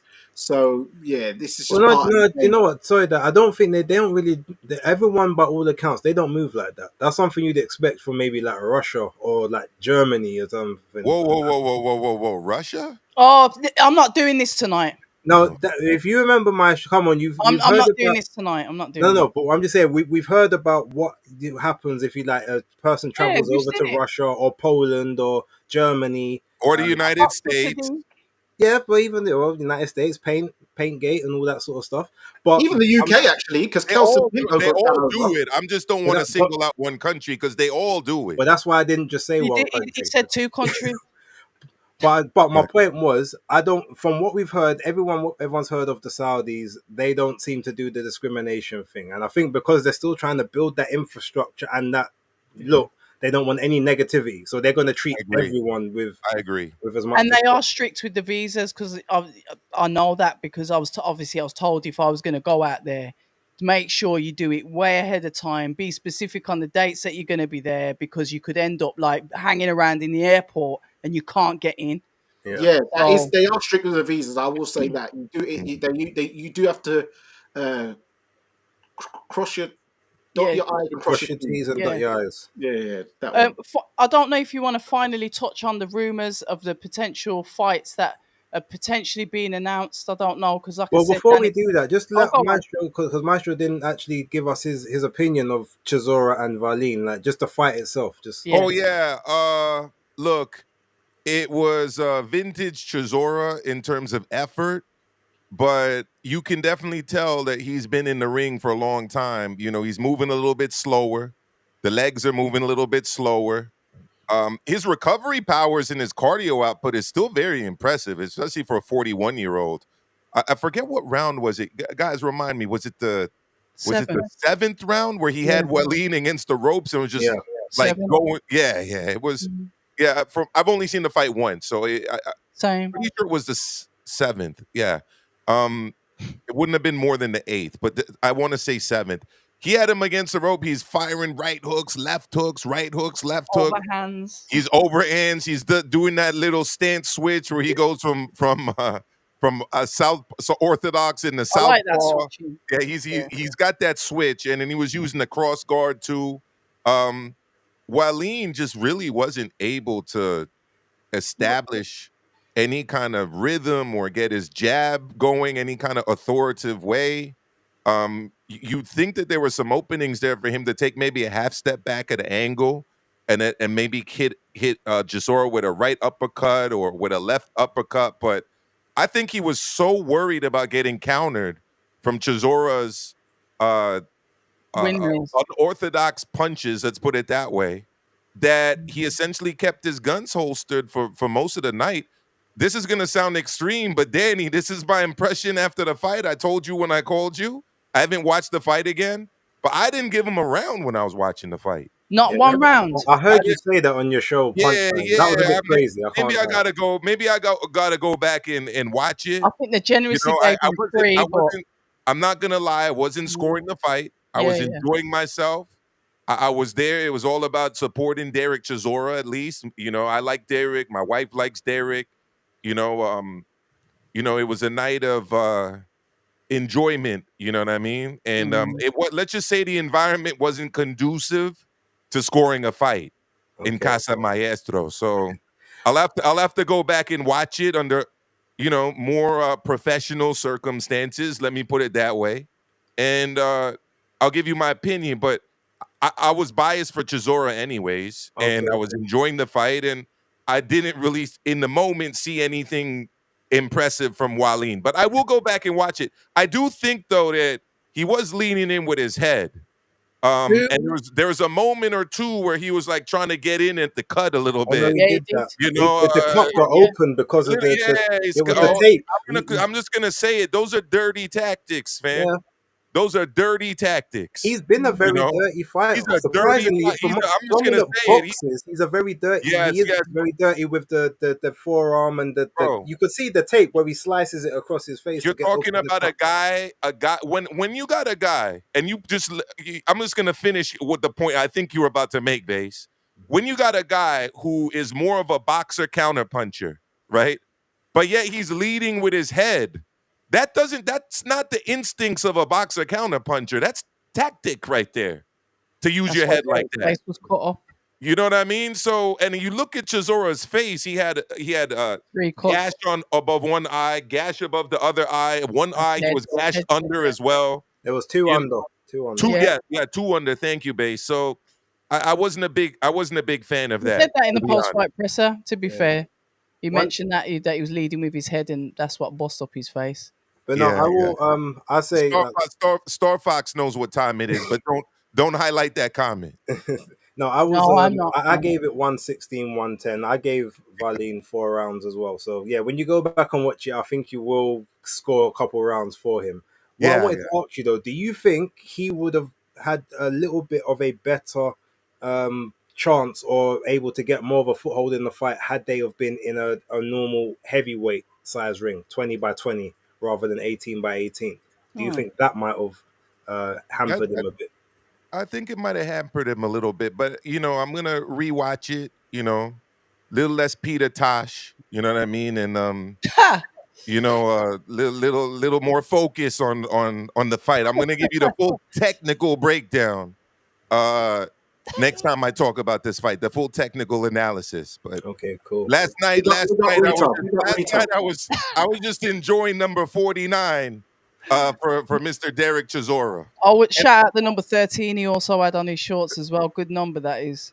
Yeah. There you go. Okay, what was we just about to, you're about to ask Maestro something else before? No, I was saying about these potential tomorrow. Danny was like, there's potential fights. We've seen, reports on X about Joel Joyce potentially fighting Dillian White. That's been out there. The Ring magazine's put that out. So, yeah. Obviously not asking you to reveal your sources, Danny, but... Just word on the canvas. There's, David Adelaide potentially fighting Jamie TKV. If that fight happens, how do you think that goes with them two? Bro, David Adelaide is going to get another brutal knockout is what's going to happen. You think he's going to literally ice my man then? Based on what I saw in the last fight, absolutely. Well, Jamie could smother him and make it quite difficult for him to get those shots off, Yeah, Remember, maybe. with that new style, you Bosch need not room. convinced, but I Danny's don't know. got a point. I like the quick twitchiness Yeah, but you of need room for that. You need room. of our man there. He's fighting like David Hay was fighting in his primes. That's what he looked Yeah, like because in he's that last trained by fight. David And Hayes you need trainer, isn't room. Quick You need room twitchy, for that. man. You need Quick room for that, twitchy. though. Yeah, but you need room for those shots. So when a man's smothering you and bringing you into the mud and bringing you rolling in the mud with you, it's not a nice place to be. It doesn't look great on the eye, but it's No. like how Matt Skelton, the Bedford Bear, used to do it. He used to take you into those waters, and, Yeah. it's like those swamps down in Florida, man. Hmm. Yeah, I think it's a good fight. Let's see what happens. yeah. I think it's definitely it's a fight to tune in for. Personally, I'd rather see him in there with Johnny Fisher. That's who I'd like to see him in there with. Why? And What do you think? TKV. David Adelaide. That's what. But why though? I just like the way that I think that fight plays out. Hmm. I think Talk to us, that Johnny. Michael. One thing that Johnny Fisher showed me in that last fight It's is that hard. he's got a lot of heart, Yeah. and when he gets hurt, he tries to get you right back. You know what I mean? That you mix that in there with David Adelaide's like athletic, like I was saying earlier, quick Explosiveness. twitchy style. I think that's a more compelling matchup in terms of offense. Whereas I see your man's key to success being what Danny was talking about, which is like slowing down the fight, using his weight, his Smothering. size, smothering him. I mean, that just doesn't sound as appealing or exciting to me personally. So, that's just the way I look at it. I think Johnny Fisher versus Adelaide is an explosion waiting to happen. I hear that. Mm-hmm. Also, I heard there was an announcement coming soon that Ben Whittaker is now signed to fight Liam Cameron in April in the Midlands. Is that right? I don't know. Yeah, well, that's what I heard. Word on the canvas. Well, I saw it online actually. I saw it all over. And apparently, what's his name? Rumor Fraser mill. Clark is supposed to be returning on that card as well. Fighting, Yeah. yeah. Well, to be fair, Shalom did say that Fraser Clark was returning in April, but who's the opponent? He's already said it won't be anyone of note. He kind of said that about a month ago. And he's in Joseph Parker's camp at the moment. You know what? I have a good opponent for TKV. It's Moses Itauma. They're in the same camp. Yeah, I didn't know that. in the same gym. Yeah, Yeah, Okay, they're in that's the same not camp. gonna Him, work out. Fabio. I got a Joshua. good fight for your boy though from Birmingham in the light heavyweight division, right? What, Shakan? Nah. Ben Whitaker. He's from Okay. Birmingham area, right? I'm not Wolverhampton. Wolverhampton. Yeah. Yes, close by. Sorry, Wolverhampton. Sorry for that. Well, sorry, Birmingham, but yeah. Yeah, sorry, Birmingham. More to the point. Yeah, sorry about that. David Morrell Jr. Man, let's get him as UK. You know what? Base has already David Morrell beat the shit Jr. out of me. He needs to come back fight. We need to settle. We need to settle. Pisses me off. We need to You lot settle. just won't let David things Morrell fly. Jr. versus Eat a dick, your guy. Maestro. Your guy. Eat a big fat dick. Choke on the dick. Listen, Oh, I don't good care. grief. Eat it. Cause stop this shit. I've already had this from base. I'll be getting Look, your words are all out there night, forever, all night. October. You have to accept this. When you say Nah, you things can have to- online, I'm if it's on countering. footage, Here on you're Fight accountable Talk Live. forever. You said it here on deflecting. Fight Talk Live. I'm countering. Eat a dick. October, listen. No, I ain't listening. No, listen. I'm here to back you. I'm here to back you a little bit. Maestro just up. needs a get back because remember, he's already lost. So now he needs Morel to do something You know good. what? I laugh. Yeah, you know what, Carrie? Because he couldn't beat my nephew, now he wants to go for your boy. You see that? Trying to target the weaknesses in that, Maestro. I mean, it was a no contest, wasn't You know it? what? Just choke. I mean, on my it. guy's coming off of a Choke loss. on that. My Deep guy just got throaty. beat by the monster. Your guy, I don't know what Choke happened on to it. your guy, to be honest, but he had issues with Cameron. So Ain't it the Mancunian Baturbia? But what was he from again? Listen, he might have had issues with. Let's see how the rematch goes. Yeah. I think that fight sells out the arena in Birmingham. I'm just saying. Okay, That but if fight all right, sells out the stadium in Wolverhampton. well, Sells it What out. it'll be Resorts World, won't it? yeah, more than likely. Or well, no, because remember, and they did do that Wolverhampton the ballroom. Very They small. but they might give him that. Well, let me ask you though, serious question. Like, if he comes in, like, and obviously deals with Cameron and shows that like it was a one-off fluke and Yeah. everything. Like, are you still on the he beats Morel train? You know what? I don't. I'm not even. You know what? I'm not backing a fight ever again. You know, I'm not Okay. doing it. Or just not? Or is You it know just what? not They the don't back bomb me fight? like how I back them. So let's see what happens. Yeah. Okay. Yeah, the fighters back you, man. The fighters back you. No, I Nah, know what you mean. No, that's cold. That's cold. So she'll probably tell you off camera. But yeah. Yeah. Okay. Also, I see. What's his name? Jordan Thompson. It looks like he's training down at the farm with Don Charles. I see he's He training there a started lot. there. Oh, is it? He started. Don Charles was his trainer. So good. I'm glad he's gone back there. Okay, I didn't know that. Put that in your So pipe. just since I'm gonna be going to the fight, I might as well talk about it, right? This Friday night in New York City, we're gonna see Dennis Berenchik defend his WBO lightweight championship against Norfolk, Virginia's undefeated Keyshawn Davis. So On Keyshawn Friday, apparently forgot Valentine's night. who Andy Cruz is. I'll be sure to ask him about Andy Cruz after the fight, should he win. I think he's going to win, but it's no easy fight at all. We also have the return of one of the big babies. I can't co-sign the nickname the real big baby, but he's one of the big babies, one of the Jared two is big on that babies. card, isn't he? Yeah. Jared Anderson's making his return to Good the for ring him. as well. So I'll be there. I'll be there ringside for that fight. Ask And him about Moses Atuma if you can. If you can get Jared Anderson, please. there you go, guys, in the chat. If you got any questions for any of these fighters, anything you'd like me to ask, or maybe even of Bob Arum himself, just let us know in the comment section to this video, or hit me up on social media, or drop it right now in the chat. But yes, I think it's And gonna Riyadh be Wall's returning as well. You know. yeah. It's Nico Ali Walsh is gonna be on the card. Roman Polanco, who's a pretty good fighter, Dominican top ranked prospect, former Olympian. Abdullah Mason's making his return. He had a couple rough patches in his last fight.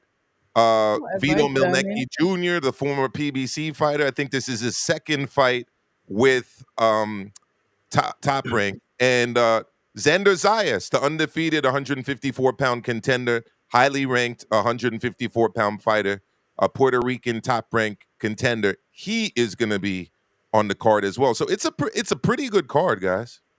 Well, we'll be catching up on Sunday anyway, won't we? Yes. Yes, we will. Yes, and we better, because we got a big card taking place the following Saturday. Yeah. Oh, listen. And I'll be down to do more stuff during the week that week too, because I actually have Following the press off of school. conferences. I have a week off of school that week. Yeah. It's President's Week here in New York City. So We could actually do some post media stuff, like, you know, the ring, whatever they do, the whatever, you know, all the I know what red you're carpet talking about. stuff. Yeah, let's not also just we spoke about Friday. Let's not disrespect Jack Catterall and Arnold Barbosa and that card. There's card there. a good taking card. place in Manchester again. Yeah. Good card. So we will have a lot of content to talk about next Absolutely. week, as well as what's about to take place the week. Prograde was supposed to return that Saturday too, but he on got the Golden injured. Boy. The Golden On the Boy. Golden Boy card, yeah. Do we know who Duarte's fighting now? Have they announced a replacement yet? Let me look that up right now. We'll do some real-time research work. Oscar Duarte. Yeah, I was looking forward to that fight. I was. Hold on, while you're doing He's that, going to be taking on Miguel Madueno. Oh, okay. I know who that is. So, a Mexican fighter, who apparently is still suspended indefinitely by the the New Jersey Athletic Control Board. So I don't know. just a Maybe bit of that writing. needs to that'll be all right. updated. I don't know, but he lost. This is a guy who lost to Keyshawn Davis by unanimous decision. So he's a good fighter. You know, he's got a couple losses, or 3 losses, but he's a good fighter. He also lost to Steve Claggett and to Jelrel Corrales. So yeah, I mean, look, for a last minute, 2 weeks, not a bad not a bad one. not a bad position. Yeah. And just to answer this question, no, I'm not going to Saudi, Tony. I didn't get the accreditation, so I wasn't spending all that money to go. Imagine. But the funny thing is, I still have a visa for Saudi, which doesn't run out until March. But I'm not using it because that money can be better served elsewhere. 100%. Yeah. Guys, I just want to, before we wrap up, I just wanted to say and pass on sincere condolences to the young fighter, John Cooney, who passed away recently after, fighting only a week before. I know we sit here and we talk about fights and we have a laugh and a joke and we speak about all sorts of aspects of boxing. But if there's any fighters that actually are listening, just to let you know, we actually do care about the fighters and we know how dangerous this sport is, because that guy was I think he was only about 20 years old, but no, born 1996, sorry, so he's 28 years old, and unfortunately sustained a brain injury and then unfortunately lost his life. Boxing, serious sport, and sometimes I think we don't realize that. We are very, very ungrateful and our fickleness can make us oversee and not appreciate the fighters for what they do. They are literally risking their lives for our entertainment. So I just want to say, just from the panel, to pass on our sincere condolences to the family of Mr. Cooney. Yeah, I reiterate that, and it's funny. It's, well, not funny, but it's ironic that Kieran Aguiarco he made a tweet about something like that recently about how much money fighters put into all their medical expenses, all the people they got to pay, and they risk their lives for our entertainment. And Aguiarco, he's from Ireland as well, and I'll Yeah. be in Northern Ireland, where Cooney's from, in a few weeks for Craig's fight as well. So yeah, condolences to that young man. And yeah, it's heartbreaking. It's always sad when we hear about news like this, Yeah. because we all make little fun and jokes about knockouts and people getting knocked out and stuff like that, but there is some serious repercussions that and risks that go with this sport. This isn't. It's not tiddlywinks. It's not a game of chess. This is, Mm, when these fighters are in there, it really is a life and death situation. mm, So we have to respect them, and yeah, just always bear that in mind, guys. Yeah, absolutely. absolutely. So I, yeah, I on that guess, note, I'm gonna have to go because I'm out and about in the morning. okay. So I just had one question. Somebody in the comments mentioned Anthony Yard returning to Queensbury. Is that confirmed? Yes, because Frank Warren said that he is back with Queensbury. excuse me. Somebody, yes, somebody asked Frank Warren, and Frank Warren said yes. Anthony Yard is back with Queensbury. We're all sorted now. Well, Frank Warren was always adamant about the fact that he had him still under a valid contract. Yeah. So We'll I guess say less because there's legals involved around that, and I don't want us wrapped in that conversation. No, So no, okay. no, no, no. I'm not getting no letters through my door. But yeah, Frank Warren said on an interview that Anthony Yard is back with Queensbury. That's all I know. congratulations. Just asking the questions. I just saw it in the chat. Yeah. All right. Well, I guess we can wrap that one. Danny, do you want to do the honors as always? Yes, and there you have it, guys. It's another episode of Fight Talk Live. It's Danny Glover. It's October Red. It's Base the Kid and Maestro. And remember, guys, persistence beats resistance. You know where it is.